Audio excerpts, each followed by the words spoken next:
Welcome back to the channel. It's your boy Kela the Pundit, and today we are reacting to your hot takes. Before we start, I want to first apologize because some of you have dropped these takes 3 to 4 months ago, but I was compiling everything. You know, the World Cup happened, this one happened, blah blah blah blah. But we're here. That's the most important thing. So let's start. I'm the killer girl. Killer. The South American World Cup qualifiers are much tougher than the European qualifiers. How did this make the list? Wait. I had over 100 takes, and this dumb one made the list. To be honest, this is very obvious to anyone that has 2 eyes and a working brain that the South American qualifiers are much difficult than the World Cup qualifiers for the Europeans. Like, duh. Like, it's very obvious at this point because, first of all, anytime someone tells me the European qualifiers are tougher, it's such an agenda-driven take. And I know where the agenda is coming from. I'm not going to say it, but I know where it's coming from. But like, jokes apart, like, first of all, okay, let me break it down. The window for South Americans to make it to the World Cup is quite smaller because there are lesser teams. Europeans have a lot of teams that make it to the World Cup. If you check the qualifying groups, you see a lot of, I don't want to disrespect any country, but a lot of whipping boys like San Marino, Luxembourg, Lithuania. Again, no offense, but these countries are never going to make it to the World Cup. They are just there to fill up the numbers. Most times, they are usually one top team per group. Then, in some rare cases, 2 top teams in the group. And the top teams, there's a difference between the 2. Let me give an example. I know they will tell you, Italy have not made the World Cup in so and so amount of years. Wait, speaking of, when was the last time Italy made the World Cup? 2010. Yes, Italy have not made the World Cup since 2010. That's because Italy, they are trash. It has nothing to do with the qualifiers being tough. Italy are just trash. No offense to Italians, please. I didn't mean it like that. But you get what I'm saying. South American qualifiers are way tougher. They just put it like that. Like, that's just the truth. Except, as I said in the beginning, except you are blind, you are not smart, or you're a Ronaldo fan. That's the only way you disagree. Next take. Rodri is a top 5 midfielder of all time. Now this is a hot take. Now, he didn't even say top 5 defensive midfielder because I think that's too easy. Rodri is a top 3 defensive midfielder at the very least. Top 5 midfielder of all time. Let me first start by saying my own top 5: Zidane, Iniesta, Modric, Xavi, Pirlo. That's my top 5. Does Rodri enter this list? Now I'm trying. Does Rodri enter this list? Because let's remove feelings from facts right now. Rodri is not only is he a World Cup winner, he's a Euros champion, he's a UCL winner, he's a league title winner. These 4, not so many players have accomplished this feat. Obviously, a lot of Spanish players have accomplished it because they played for Barcelona. A lot of them played for Barcelona, so they would have won the league, they would have won the Champions League, they would have won the World Cup, and they would have won the Euros. But outside of Barcelona players, not too many players have accomplished it. But now, even if you argue that a lot of players have done that, okay, not many players, I can tell you for a fact, not many players have accomplished this. World Cup Golden Ball, Euros player of the tournament, UCL player of the season, and Ballon d'Or winner. I think the only midfielder that's accomplished these things I mentioned, plus the team success, is only Zidane in the list I mentioned. If you told me being the best is what you mentioned at first is a team award, I mentioned the individual version of it, and it's still not looking good for some of these legends. Well, maybe I'm just being nostalgic. I'll say no. I'll say he's not a top 5 midfielder of all time. And this is I'm admitting to it. Nostalgia bias right here. But I just feel if you say top 10, definitely a top 10 midfielder of all time. 1000%. Top 5, if you say it's in the top 5, I'm not mad at it. It's not a stupid take. It's actually a valid take. But I like my top 5 the way it is. Next take. 07-08 Ronaldo is the best version of any footballer that has ever played the beautiful game. 07-08 Ronaldo is not even the best version of Cristiano Ronaldo. Talk less of the best version of any player alive. Let's be real. I like 07-08 Ronaldo. Obviously, he played for Manchester United. But apart from that, I like 07-08 Ronaldo. He was entertaining. He was effective. He was a joy to watch. But the best version of Cristiano Ronaldo, in my opinion, is 11-12. I think that Real Madrid team, that 11-12 team was just a fun team. Mourinho's La Liga winning team was such a fun team to watch. And that, to me, that's my best version of Cristiano Ronaldo. And that's the best version of Cristiano Ronaldo, in my opinion. After 11-12, I would say 14-15. Carlo Ancelotti's last season in his first stint. Yes, 14-15 was another incredible version of Cristiano Ronaldo. Before, I'll now say 07-08. That's my own ranking. You Ronaldo fanboys, you can correct me if I'm wrong, but I know I'm not. But next take. It might sound crazy, but Mo Salah has had a better career than Neymar, all things considered. Now, I think, you guys might hate this take, but do you know why you hate the take? Because you already read it that Salah was better than Neymar. No, he said Salah has had a better career than Neymar, all things considered. And I think I agree. Don't kill me, wait, just hear me out. Hear me out. Better career, and it has to do with one thing: expectations. Nobody expected much of Salah when he was coming up. Neymar, on the other hand, the expectations around Neymar were just unrealistic. And I'm not going to call him a flop. Now, a lot of people have coined him a flop, which is a very stupid thing to say. But I feel he met the expectations. He didn't surpass them.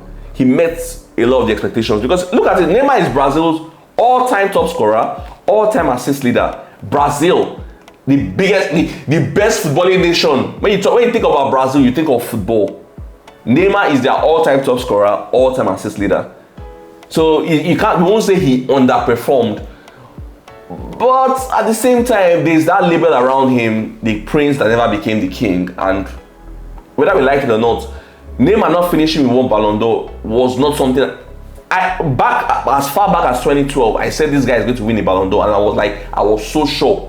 One of my friends still trolls me about it till now, because I said Neymar is going to win the Ballon d'Or. It's certain he's going to win the Ballon d'Or, and he didn't win it. Yes, you say Ronaldo and Messi, fine, which is a valid argument, but there's just, let me put it like this: once they retire, both Salah and Neymar, Salah will sit down and he'll be more fulfilled with the career he had than Neymar. And that's just because of expectations. Neymar is a better player than Salah. Neymar will be ranked all-time higher than Salah. But when it comes to expectations, when it comes to fulfillment in your career, Salah will be more fulfilled because the expectations on him weren't high to begin with. Neymar, on the other hand, were unrealistic. So it's not a bad take. I actually agree with the take. Next take. Didier Deschamps is one of the most overrated coaches of all time. He inherited a stacked French team and won the World Cup. I also felt he held them back due to his tactical limitations. Me, I'll say the opposite of this. I'll say that Didier Deschamps is criminally underrated by a lot of you guys. Because you people think his first job was France. Oh, they just gave him the French job. No, he earned it. After he retired, he coached Monaco. He led them to, I think he won the French Cup with them. I know he won a title with France, with Monaco. Now, not only that, he led them to their first Champions League final. Think about it, Monaco in the Champions League final, 2004. He was the coach that led them to that Champions League final that they lost to Mourinho's Porto, of course. If that was not good enough, after Juventus got relegated due to the Calciopoli scandal, he was the one that took over Juventus, led them back to Serie A. You can be like, oh, it's not impressive, it's Juventus and Serie A. No, they had a 15-point deduction, if I'm not mistaken. 15-point deduction. I know they had points deduction. I think it was 50. Was it 30? I think it was 30 and they reduced it to 15-point deduction, which is incredible that he was still able to lead them back. If that was not good enough for you, he also led Marseille to their first Ligue 1 title in God knows how many years. He also won 3 French Cups with Marseille before he was handed the French job. And now the thing, another misconception is that you guys think he inherited this version of France team. No, when he joined, the French team, they were in turmoil. The French team, they were bad.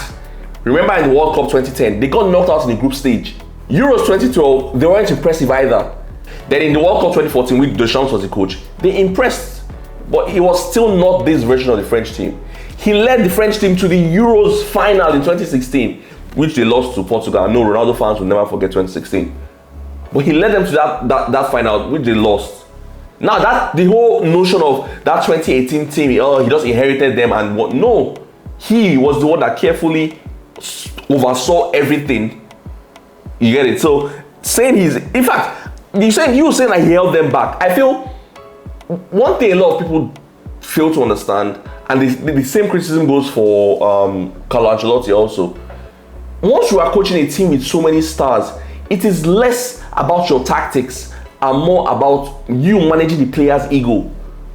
A team that doesn't have talent, doesn't have enough talent, yes, you as a manager, your tactics has to be spot on to be able to guide them. But if you already have a team that are so good that you people claim they can win it to anybody, it's less about your tactics, it's more about how can you manage these players' egos. There's a reason everybody says Carlo Ancelotti has no tactics, but there's a reason top clubs keep appointing him for that reason, to be able to manage the players' egos. So like you saying he held them back, I just don't understand. I don't get it. Because he won the World Cup with them, he won the Nations League with them. Yes, this last World Cup, it didn't end the way he wanted it, but he still reached the semi-finals at the end of the day. It's a World Cup. So, if anything, Deschamps is underrated. Just the fact that you people think he inherited this star-studded French team. No, he did not inherit this particular team. He started from the mud. Next take. Lionel Messi winning the 2010 Ballon d'Or is one of the biggest robberies of all time. What Snyder achieved that year was way more impressive. This is another myth that it has, like, there's one thing about narratives. Once you allow it to play for so long, people tend to believe it. The biggest robbery in 2010 was not Messi winning the Ballon d'Or.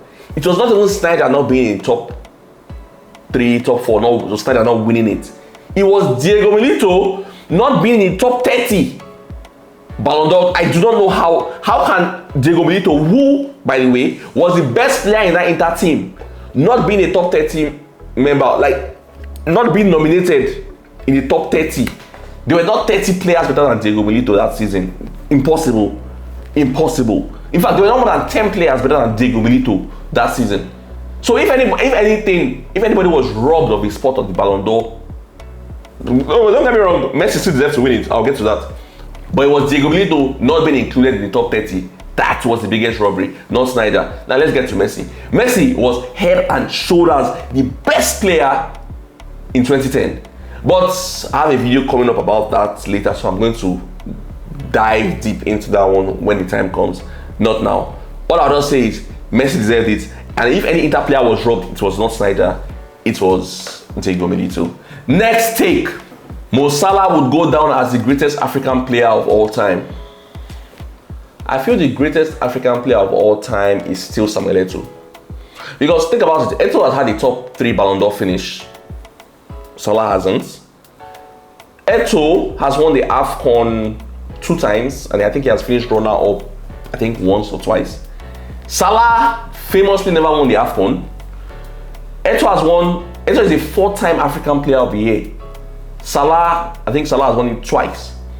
Now, if you want to go to club achievements, what Salah did at Liverpool, as I said, incredible. But Samuel Eto'o is a back-to-back treble winner. Back-to-back with 2 different teams. He's also a 3-time Champions League winner compared to Salah's one. So, are you basing Salah being the greatest African player of all time just because of what he did at Liverpool? Because if you are going head-to-head, Eto'o beats him hands down.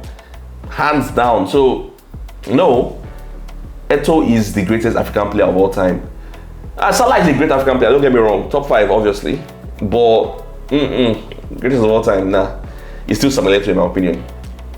So yeah, I didn't want to make the video too long. I just selected some hot takes. Let me just, let me not be like I've not reacted to some of these takes before. So yeah, I'll be reacting to more. But first, that video, that Messi video, I still need to drop that video because a lot of people have been saying that thing. 2010, Messi robbed this. 2010, Messi robbed this. No, he not robbed anything. Just let me calm myself down. Thank you guys for watching. Make sure you like, share, subscribe, comment.